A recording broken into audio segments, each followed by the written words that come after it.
नमस्कार मित्रों। पिछले भाग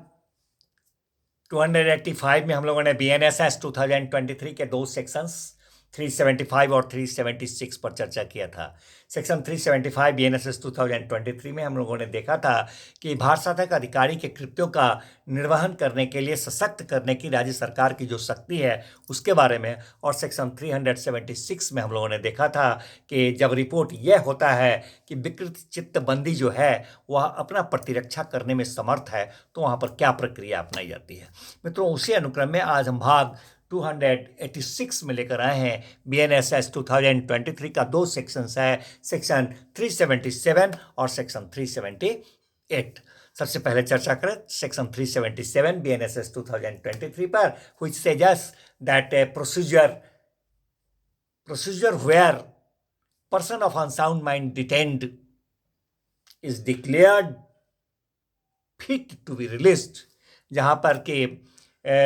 निरुद्ध विकृत चित्त व्यक्ति जो है उसको छोड़े जाने के योग्य घोषित कर दिया जाता है तो वहां पर क्या प्रक्रिया अपनाई जाती है उसके बारे में यह सेक्शन 377 BNSS 2023 कहता है। मित्रों, ये सेक्शन कि जब कोई व्यक्ति सेक्शन 369 क्लॉज 2 BNSS 2023 अथवा सेक्शन 374 BNSS 2023, इन दोनों में से किसी के भी उपबंधों के अधीन निरुद्ध किया हुआ है और इंस्पेक्टर जनरल ऑफ प्रिजन जो होते हैं, कारागारों के महानिरीक्षक महोदय, वो अथवा जो विजिटर्स होते हैं वो विजिटर्स ये प्रमाणित कर देते हैं कि उनके या वो प्रमाणित करें अथवा वो करें या दोनों करें, इससे कोई भी, कि वह जो है निरुद्ध किया हुआ व्यक्ति वह खुद को अथवा किसी अन्य को क्षति नहीं पहुंचा सकता है। ऐसा क्षति पहुंचाने का खतरा नहीं है कि वह खुद को अथवा किसी अन्य को क्षति पहुंचाएगा और उसको छोड़ा जा सकता है। जब इस बात को ये IG साहब जो कारागारों के IG हैं, जेलों के महानिरीक्षक हुआ करते हैं, वो अथवा जो विजिटर्स हैं उस स्थापना के, वो प्रमाणित कर देते हैं कि वह खुद को अथवा किसी अन्य व्यक्ति को उसके द्वारा खतरा पहुंचने की संभावना नहीं है, उसे छोड़ा जा सकता है। तब क्या करती है कि राज्य सरकार तब जा करके उसको छोड़े जाने का या अभिरक्षा में निरुद्ध रखे जाने का, अथवा अगर वह पहले ही लोक मानसिक स्वास्थ्य स्थापना में भेजा गया है तो उस स्थापना में ट्रांसफर किए जाने का आदेश दे सकती है। और यदि ट्रांसफर का आदेश देती है राज्य सरकार उसको ट्रांसफर किए जाने का,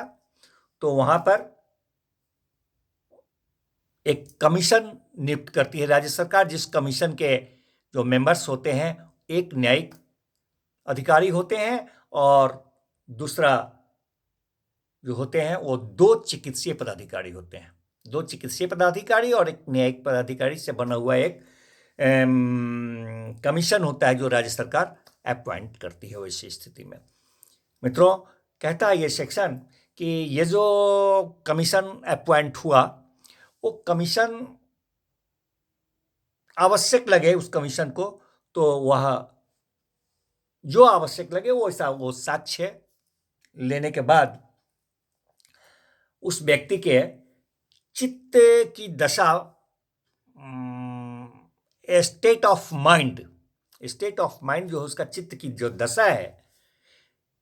उसकी यथारीति जांच करेगी। वो कमीशन उसका जो रीति है उस रीति से उसके मेंटल स्टेटस का जांच करेगी और जांच करने के बाद राज्य सरकार को रिपोर्ट दे देगी। वो कमीशन जो है सो राज्य सरकार को जब कमीशन रिपोर्ट देगी तो वैसे स्थिति में जो उसके छोड़े जाने या निरुद्ध रखे जाने का जो ठीक समझें उस रिपोर्ट पर राज्य सरकार आदेश दे सकेगी। धन्यवाद मित्रों, ये था हमारा सेक्शन 377 BNSS 2023। इसी सिलसिले में आगामी सेक्शन है 378, उस पर भी हम लोग चर्चा करें। सेक्शन 378 BNSS 2023 जो है मित्रों, that says about delivery of persons of unsound mind to care of relative और फ्रेंड्स। वो जो नातेदार हैं या कोई मित्र हैं, उनके देख रेख में ये विकृत व्यक्ति को सौंपे जाने के बारे में ये सेक्शन बताता है। नातेदार या मित्र की देखरेख के लिए विकृत चित्त व्यक्ति को सौंपे जाने के बारे में मित्रों कहता है ये सेक्शन कि सेक्शन 369 अथवा सेक्शन 374 BNSS 2023 के उपबंधों के अधीन जो निरुद्ध व्यक्ति हैं और उनका कोई नातेदार है, रिलेटिव या कोई उनका फ्रेंड है, मित्र, वो अगर चाहें कि उनके देखरेख और अभिरक्षा में उस निरुद्ध व्यक्ति को सौंप दिया जाए, तो वहाँ पर क्या प्रक्रिया होती है? तो वहाँ पर कहता है ये सेक्शन कि राज्य सरकार वैसे चाहने वाले जो नातेदार हैं अथवा वो मित्र हैं, उनके आवेदन पर और समाधानप्रद ढंग से अगर वो प्रतिभूति देते हैं राज्य सरकार को, तो अब राज्य सरकार को क्या प्रतिभूति देते हैं? तो राज्य सरकार के प्रतिभूति के लिए दो तीन बातें बताई गई हैं। वो नंबर 1 ये होगा कि वो नातेदार अथवा वो मित्र जो हैं, जो उस निरुद्ध व्यक्ति को अपने देखरेख और अपने अभिरक्षा में ले जाने चाहते हैं कि हमें सौंपा जाए, तो वो सबसे पहले वो समुचित उस व्यक्ति का देखरेख करेंगे और वह व्यक्ति खुद को अथवा किसी अन्य व्यक्ति को कोई क्षति नहीं पहुंचाएगा, उससे वो रोकथाम उसका करेंगे, निवारित करेंगे। ये बात उस सेटिस्फैक्टरी सिक्योरिटी जो है, समाधानप्रद जो प्रतिभूति होगी राज्य सरकार को देंगे वैसे नातेदार मित्र, उसमें नंबर 1 ये बात वर्णन होगा। नंबर 2 उनको है कि राज्य सरकार द्वारा निर्दिष्ट अधिकारी के समक्ष राज्य सरकार जो अधिकारी निर्दिष्ट करेंगे, उस अधिकारी के समक्ष निर्दिष्ट समय पर, निर्दिष्ट स्थानों पर उस व्यक्ति को जो उनको सौंपा जाएगा, उसे नातेदार को अथवा उसे मित्र को निरीक्षण के लिए प्रस्तुत करेंगे। तीसरा बात कहता है कि वह व्यक्ति सेक्शन 369 क्लॉज 2 BNSS 2023 के अधीन निरुद्ध है अगर, तो वहाँ पर अपेक्षा किए जाने पर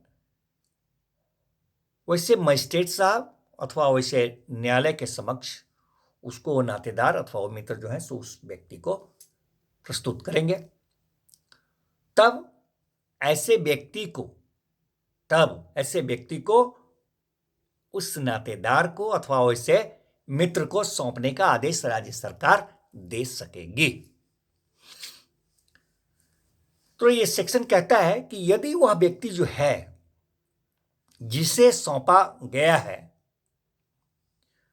अगर वह ऐसे अपराध का अभियुक्त है जिसका विचारण उसके विकृत चित्त होने और अपने प्रतिरक्षा में असमर्थता के कारण पोस्टपोन किया गया है, मुलतवी किया गया है, और निरीक्षण अधिकारी जो राज्य सरकार द्वारा निर्दिष्ट होते हैं, वे किसी समय मजिस्ट्रेट अथवा न्यायालय के समक्ष उस व्यक्ति के कैपेबिलिटी ऑफ डिफेंस, प्रतिरक्षा करने की समर्थता को प्रमाणित कर देते हैं। तो कहता है ये सेक्शन कि वैसे में वे मजिस्ट्रेट साहब अथवा न्यायालय उस नातेदार अथवा उस मित्र से जिन्हें वह सौंपा हुआ है उनसे अपेक्षा करेंगे। क्या अपेक्षा करेंगे? कि वह नातेदार जो है, वह मित्र जो है, उस व्यक्ति को जिसे सौंपा गया था उस मजिस्ट्रेट साहब के पास अथवा उस न्यायालय के समक्ष अथवा उस मजिस्ट्रेट साहब के समक्ष पेश करे, प्रस्तुत करे उनके समक्ष। और जब पेश किया जाएगा, वो नातेदार या वो मित्र जो है उस व्यक्ति को जब पेश करेंगे मजिस्ट्रेट साहब के समक्ष या न्यायालय के समक्ष, तो वे सेक्शन 371 371 BNSS 2023 का जो उपबंध कहता है उसके उपबंधों के अनुसार कार्यवाही करेंगे और उस निरीक्षण अधिकारी का प्रमाण पत्र जो होगा वो कार्यवाही करेंगे और उस निरीक्षण अधिकारी का जो प्रमाण पत्र होगा वो प्रमाण पत्र को बतौर साक्ष्य ग्रहण कर सकते हैं। That shall be receivable as evidence. धन्यवाद मित्रों, मिलते हैं फिर नेक्स्ट भाग में नेक्स्ट सेक्शन के साथ। धन्यवाद।